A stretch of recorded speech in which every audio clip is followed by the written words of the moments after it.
Beyik Tanrım, bize iyicek çorumuzu merhamet et.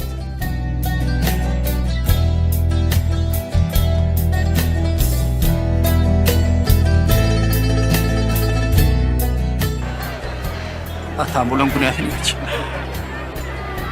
Näme diyenlerini öldürün bilen ok.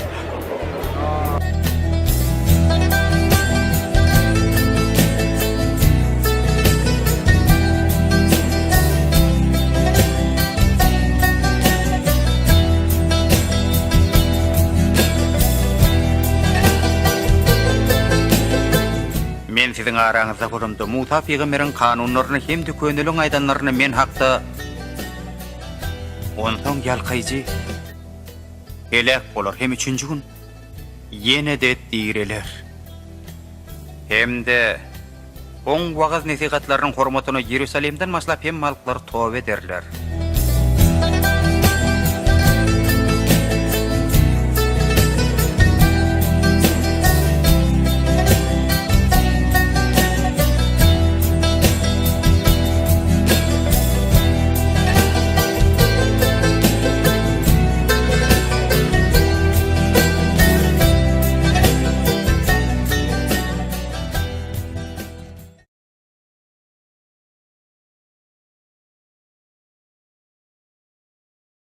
Salam qadırlı ildeşler.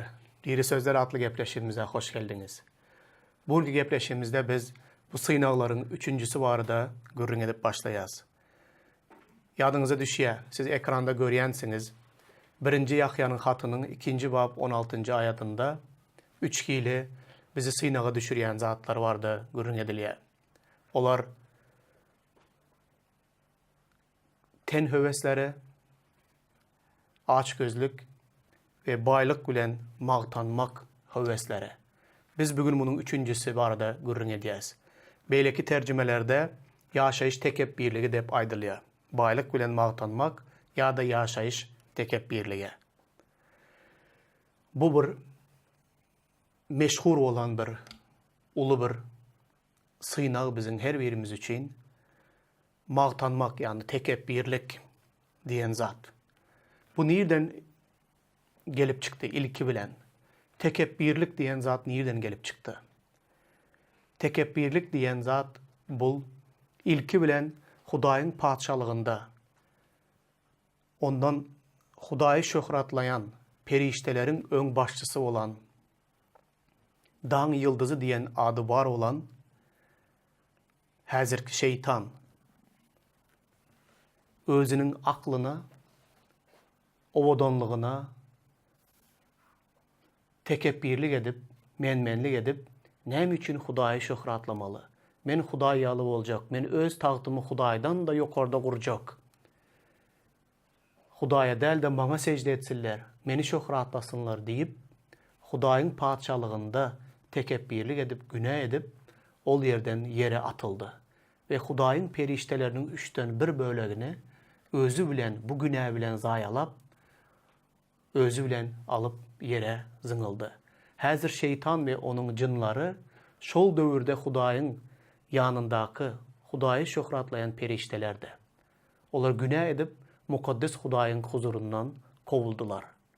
Şol tekebbirlik şeytanda bar olan övüncenlik, tekebbirlik, menmenlik, hemişe birinci ornu islap, şöhrat parazlık, hasiyet bugün ol adamları günah ettirip, adam atabilen hovenanı günah ettirip, onların neslinden olan bütün dünyanın halklarını ve milletlerini, bütün adam zatı özü yağlı, özündeki bar olan hasiyet bilen onları da zəhərlədi ve onları da şol hasiyeti verdi. Yine bu tekebbirliğin gelip çıkan yeri. Bu tekebbirlik için adamlar menmenlik için baylığı bilen, gücü bilen, oğdanlığı bilen, yeten derecesi bilen mağtanmak içindeki bar olan bu menmenlik ol yerden öz göz başını alıyor. Hazır biz seredin okuyaz. Baylık bilen mağtanmak ya da yaşayış tekebbirliği. Yakub'un kitabında Təzə Əhdə İncil'de 4. bab 4-6. ayetlerde şeyle yazılan. Ey bivepalar, Dünya bilen dostluk Hudaya düşman bolýandygyny bilmeýärsiňizmi? Kim dünya bilen dostlaşsa Hudaya düşman bolýandyr. Siz mukaddes yazgylardaky Hudaýyň bize beren insanlyk ruhu ören gawanjaňdyr diýilen sözler boş ýere aýdylandyr öýdýärmisiňiz? Emma Hudaý bize has beýik merhemet berýär. Şoňa göre mukaddes yazgylar şeýle diýär. Hudaý tekebbirlere garşydyr, emma päspellere merhemet edýändir. Ine Hudaýyň mukaddes yazgylary bize şeýle diýär. Dünya bilen dostlaşmak bu iň beýik günädir. Dünya bilen dostlaşanlar olar Hudaýa biwepa bolan adamlardır. Dünya bilen dostlaşanlaryň Hudaýa düşman bolýandyklaryny bu ayatlar aýdýar. Nädip dünya bilen dostlaşsaň Hudaýa biwepa bolýan? Gelin bu barada birazjyk oýlanalyň. Dünya ve dünyadaki zatları söylemen deyip Hudaý öz sözünde aýdýar. Dünya yörelgelerinden yöremen. Çünkü bu dünyanın teklif edýän zatı, bize hödürleyen zatları, dünyanın yörelgeleri, dünyanın yaşayış prinsipleri, Hudaýyň mukaddes sözündeki bar olan yaşayış prinsipleri bilen tam ters biri-birine karşı gelýär. Şonun için dünya günähe batan, Hudaýyň sözü ve onun prinsipleri mukaddestir. Kimdir biri dünyanı gowy görse, dünyanı söýse, dünya bilen dostlaşsa, dünyanın yörelgelerinden yörese, ol bunu etmek bilen Hudaýa biwepa bolýandyr. Hudaýa biwepa bolmak bilen ol Hudaýa düşman bolýandyr. Serediň näme ýene diýär? Kim dünya bilen dostlaşsa, ol dünyanın prinsipleri bilen ýaşap başlap tekebbirlige yüreginden yer berýär. Tekebbir adamlara, men diyen adamlara Hudaý garşydyr, pes göwnlülere bolsa ol merhemet edýändir. Ine bu yerde Hudaý açyktan açyk kimi goldaýandygyny, kime garşy durýandygyny bize aýdýar. Tekebbirligi näme üçin yaman görýär? Sebäbi tekebbirlik bu Hudaýyň padşalygynda adamzat döremezden ozal, şeytan tekebbirli gelip ol yerde qozalan turuzup, şol tekebbirlinin netijesinde ol günah edip Hudaýyň huzurundan kovuldu. Şonun için dünyada da tekebbirlik bar yerde hemişe dava cencel ve başbozarlyk qozalan vardır. Hudaý bu tekebbirligi düýünden ýigrenýär. Tekebbir gözleri Hudaý ýigrenýär. Adamlarda da gynansak da tekebbirlik hemme adamların yüreginde bardır.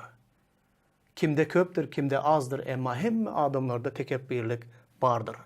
Bu tekebbirligi Hudaýyň ruhu bilen basıp yatırmak gerektir. İsa Mesihiň häsiýetlerini östürmeli. Şeytanyň häsiýetlerini öz yüregimizde ýok etmelidiriz. Yine de şeyle sonra yüze çıkýar. Baylyk bilen magtanmak ýa-da ýaşaýyş tekebbirligi.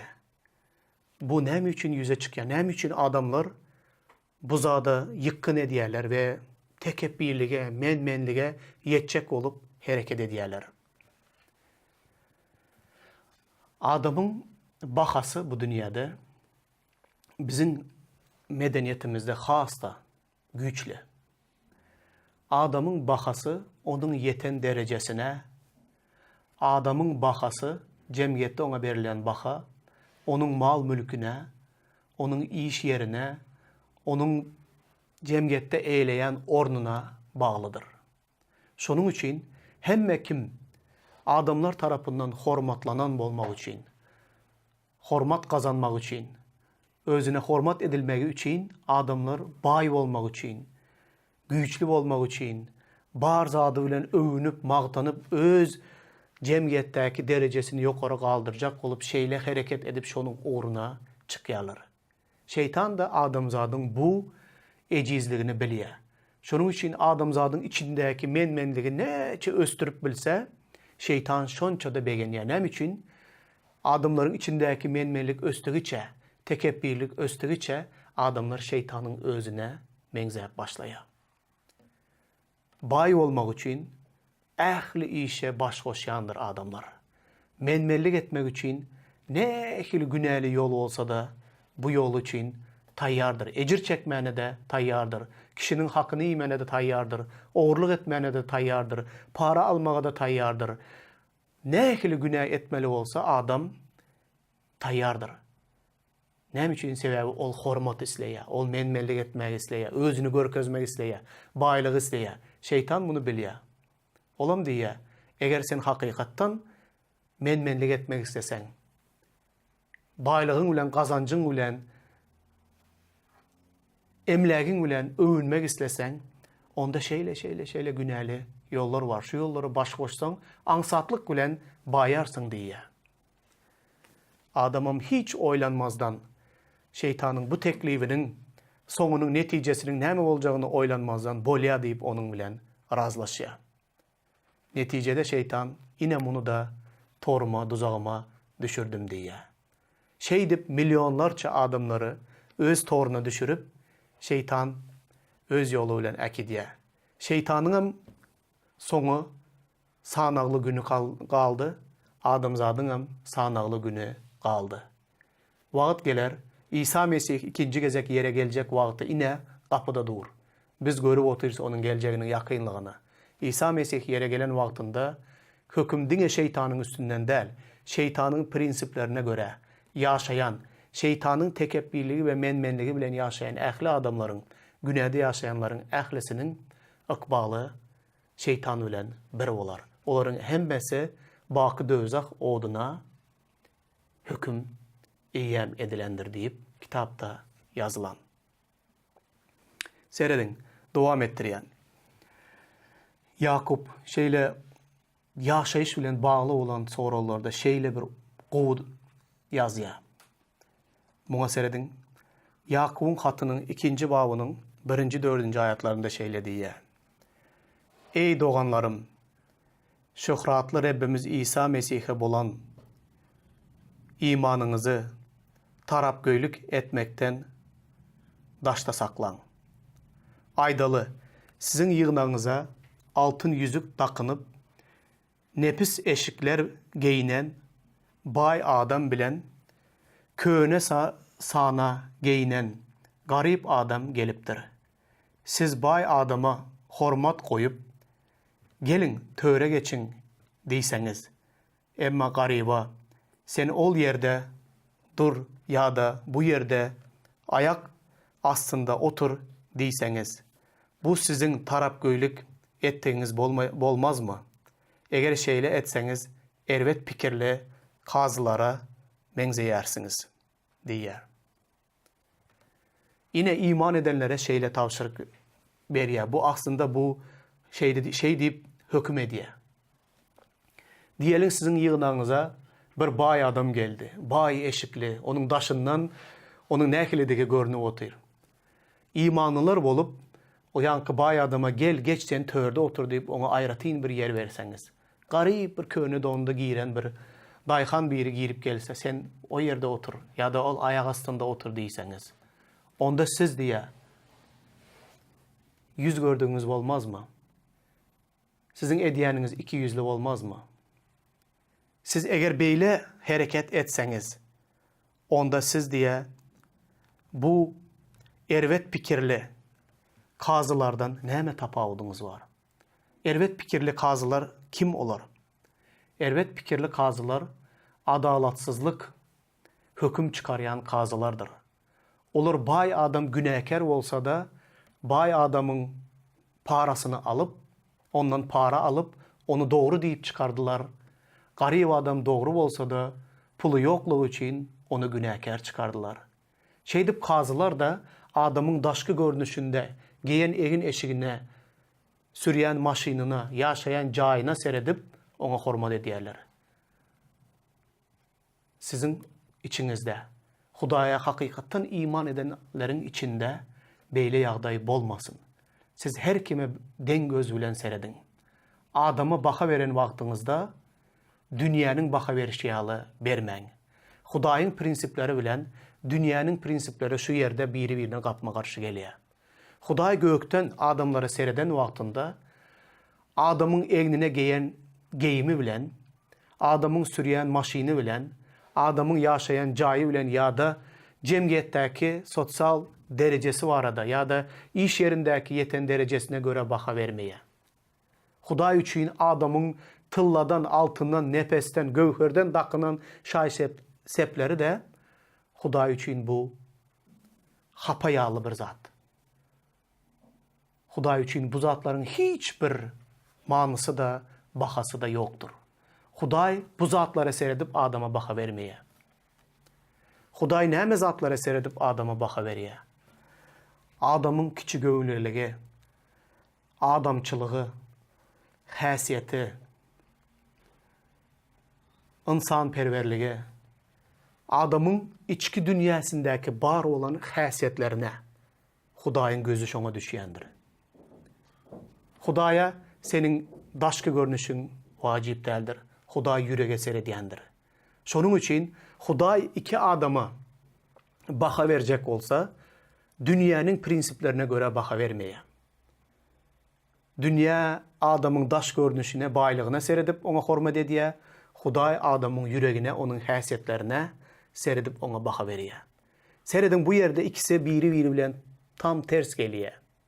Şonuň üçin bu öňdäki Ýakubyň kitabyndaky bu ayat 4-nji babda şeýle diýär. Dünýä bilen dostlaşan özüni Hudaýa düşman edýändir. Dünýäniň prinsipleri bilen Hudaýyň prinsipleri biri-birine garşy gelýändir. Adam hem dünýäni söýüp, hem Hudaýy söýüp bilmez. Adam hiç haçanam iki hojaýyna wepaly olup, ikisine de wepaly hyzmat edip bilmez. Ol hökman birini söýer, beýleksini ýigrener. Siz de diýe hem mammona, bu dünýäniň baýlygyna, hem de Hudaýa bir wagtyň özünde wepaly olup söýüp, oňa hyzmat edip bilmersiňiz. Elbetde siz olaryň birini söýüp, beýleksini ýigrenersiňiz. Şonuň üçin Hudaý diýe, hiç bir adam iki hojaýyna hyzmat edip bilmez. Biz hem şoň ýaly, gadyrly doganlar, Hudaýa we bu dünýäniň lezzetlerine, bu dünýäniň baýlygyna, baýlygyň berjek tekebbirligine, menmenligine hyzmat edip bilmeriz. Biz birini saýlamaly we saýlan zadymyzda durmaly. İň azyndan bizim kimligimiz görünýär. Hudaýy saýlan olsak, Hudaýy hakykatdan söýenler ýaly ýaşamaly. Baýlygy söýýän olsak, goý şeýle de dowam etdireliň. Soňuna gelen wagtynda ähli ýollar Hudaý tarapyndan bahalandyrylar. Adamyň gözüne dogry görünýän ýollar gaty kändir diýär. Emma ählisi soňuna gelen wagty barlanar. Pula hyzmat etjek, goý pula hyzmat etsin. Baýlygyň ýzynyň ylgajak, baýlygyň ýzynyň ylgasyn. Tekebbirlik, menmenlik edip ýaşajak bolsa, goý menmenlik edip ýaşasyn. Her ýoluň soňu ot bilen synalar. Hudaýyň göwnünden turan, Hudaýyň halayan ýolundan ýörenler baky cennete düşerler. Yine de hayran kaldıryan zat. Adama köneler şeyle nakıl kaldırıptır. Dövrün geldi sür begim, kamçın geldi ur begim, emma öňüňde gedaýlyk hem bardır unutma. Bu diýilen sözler gaty diri sözler. Baýlygyňa guwansaň guwan. Bugün baýsyň ertir garyp bolup bilersiň. Ýaşlygyňa odanlygyňa guwanyp bilersiň. Ertir garrarsyň, odanlygyň ýeter. İş derejeňe guwanarsyň, wagtyň geler onu ýitirip bilersiň. Saglygyňa guwanýarsyň, ertir kesel bolup bilersiň. Näme zada guwanýan bolsaň, menmenlik edýän bolsaň, öwünýän bolsaň, tekebbirlik edýän bolsaň, bir zady bil. Wagtyň gelse, guwanýan, öwünýän zatlaryny ýitirip bilýän. Bir goşgy da bar, ýadyma düşýär. Belent dağlar belentliğine buysanma, wagtyň gelse tekiz yerdey bolarsın. Joşkun derya haywatyňa guwanma, wagtyň gelse urak çöldey bolarsın. Bu goşgular yazan adamlar, şahyrlar, bular näme zat barda gürrüň edýänini bilýän adamlar. Durmuşda gözleri açık, ähli zady görýän adamlar, deňeşdirip bilýän adamlar. Deňeşdirip, görüp, bahalandyryp bilýän adamlar akıllı sözleri aýdyp bilipdirler. Bu zatlar hakykatdan hem şeýle. Aslında doganlar, ildeşler, hiç bir adamın övünür ýaly, şöhrat paraz olup, özüni arşa götürmege, menmenlik etmege, özünü beýleklerden akıllı saymaga hiç bir haky ýokdur. Çünkü ähli zady Hudaý berdi. Hudaý da şöhratlamaly. Hudaý beýikdir ähli zatdan. Biz bir insandyrız. Biziň hem beýik beýgelen günümüz hem bolar, yere gaçan günümüz hem bolar. Emma biz Hudaýyň häsiýetlerine eýe bolsak hiç açan utançda galmarys. Beýik derejeli bolsaň da, orny pesler bilen dost bolsaň, elinden geleni hemişe halka ile ýagşylyk etseň, adamlaryň agyr gününde olar bilen gynanyp, şatlygynda olar bilen şatlanyp bilseň, onda ilden çıkmasaň, adamlar bilen deň derejede gatnaşykly bolup ýaşasaň, baý bol, garyp bol, adamlaryň sana bolan hormaty hiç açan yetmez. Köplenç adamlar şeýle diýär, seredin. Sähelçede goňşusyndan, ildeşlerinden tapawutlanyp başlasa, baýlygy köpelip başlasa, onda olar adamlar bilen gatnaşygy kesýärler. Ýönekey adamlaryň toýuna, ýasyna barýan däldirler. Köçede, yolda izde görsen, salam versen salamını almazlar. Näme için? Planı plan yere işe giripmiş. Planı plan $1000 pul kazanıpmış. Planı plan hili maşin alıpmış. Indi maşin alan soň ýanky piyada ýören goňşusyna çaňda goýup gidýär, emma salam vermeýär. O jaýda ýaşaýarmyş, indi onuň öýüne kän mihman gelmeli dälmiş. Serdin adamyň ýagdaýy, adamyň bolşy nähili gyska wagtyň içinde eýe bolan zatlaryna göre üýtkeýär. Emma Hudaý muny halamaýar. Hudaý dünýäniň prinsiplerine ýigrenýär, yaman görýär. Biz iman edenler de Hudaýyň prinsipleri bilen ýaşamalydyryz. Serdin käbir ädimler ýazdym şu taýda. Olary ýene de bir gezek aýdyp bereýin size ve bunun bilen bu programmany jemleýän köp adamlar özünün gözelligi barada, owadanlygy barada magtanýarlar. Bu da nirden gelýär? Bu şeytandan gelýär. Şeytan diye daň ýyldyzy, ýani perişteleriň içinde iň akıllysy, iň owadanydy. Şo owadanlygyndan, özünün beýleklerden tapawutlydygyňdan ol başka şeýle tekebbirlige yol verdi. Özünü başkalardan artık saydı. Emma onun bir zada aklı yetmedi. Şeytanı şeýle daň ýyldyzy, beýleki periştelerden has owadan, ähli periştelerin üstünden hüküm sürýän, beýik bir derece beren, onu şeýle owadan edip yaradan Hudaý dälmi? Elbette Hudaý. Onda bu owadanlygy bilen, bu akıllı bilen, bu boluşu bilen ol yaradıcını şöhratlamalı dälmedi. Yok, ol öz-özünü şöhratlap, şöhrat parazı oldu. Yaradana şükür etmedi. Bu hili häsiýet şeytandan gelýär. Çünkü adam eger hakykatdan owadan adamlar bar. Owadan edip seni Hudaý yaradan olsa, gelişikli edip seni Hudaý yaradan olsa, seni munuň bilen yaradyjyna şükür edip bilýän. Oňa minnetdarlyk bildirip bilýän. Öz owadanlygyň bilen magtanyp başgalary kemsitmek bu gowy zat däldir. Muny etmeň. Etmesen gowular. Yine de Süleymanyň tymsallarynda seredin. Owadanlyk diýen wagtynda Süleyman peýgamber şeýle diýär. 31-nji babda 30-njy aýatda. Owadanlyk diýär, yalançydyr diýär. Geçeýçidir diýär. Hiç kim öz owadanlygy bilen magtanmasyn. Ol geçeçidir. Hudaýdan gorkyan ayal diýe öwge münasipdir diýe. Serdin ol näme zatlara baha berýär. Aslında bu şeýle Hudaýdan gorkyan o yürekli ayal öwge münasipdir. Owadanlyk yalançydyr, ol geçeçidir. Baýlyk bilen magtanýan adamlar Yakup 5-nji babda baýlygyňyz bilen magtanmaň, orna pesler bilen dost bolun diye. 3.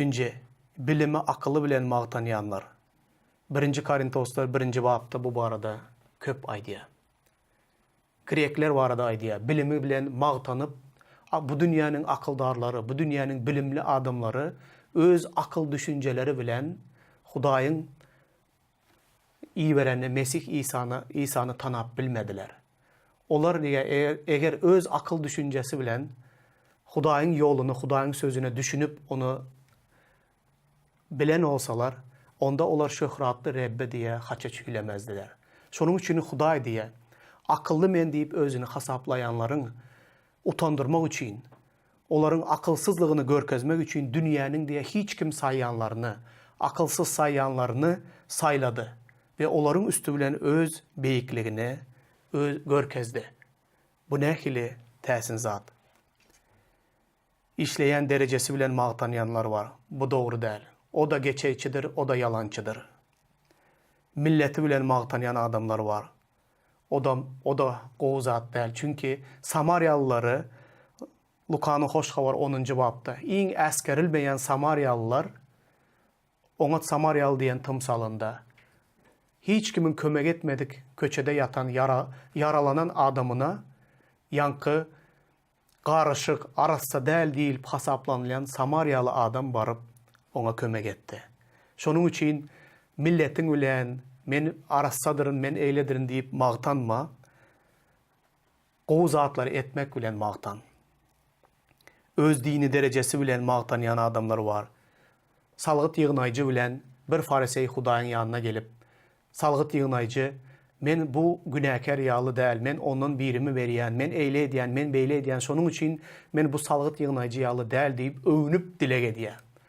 Salgyt ýygnaýjy bolsa döşüne urup, "Ey Hudaýym meni bagyşla, men günäkär" diýär. Ibadatxanadan çıkan wagtda İsa diýär. Kim Hudaý tarapyndan bagyşlanyp çykdy?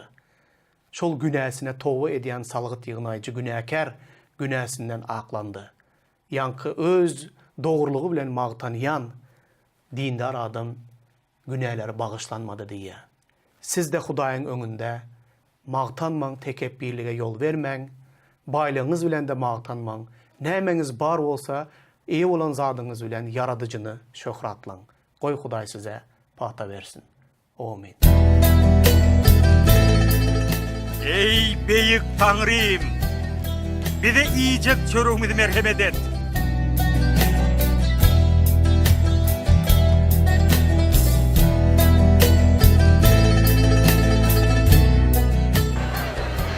Atam bulan günahını geç. Näme diýenlerini öldürüm bilen ok.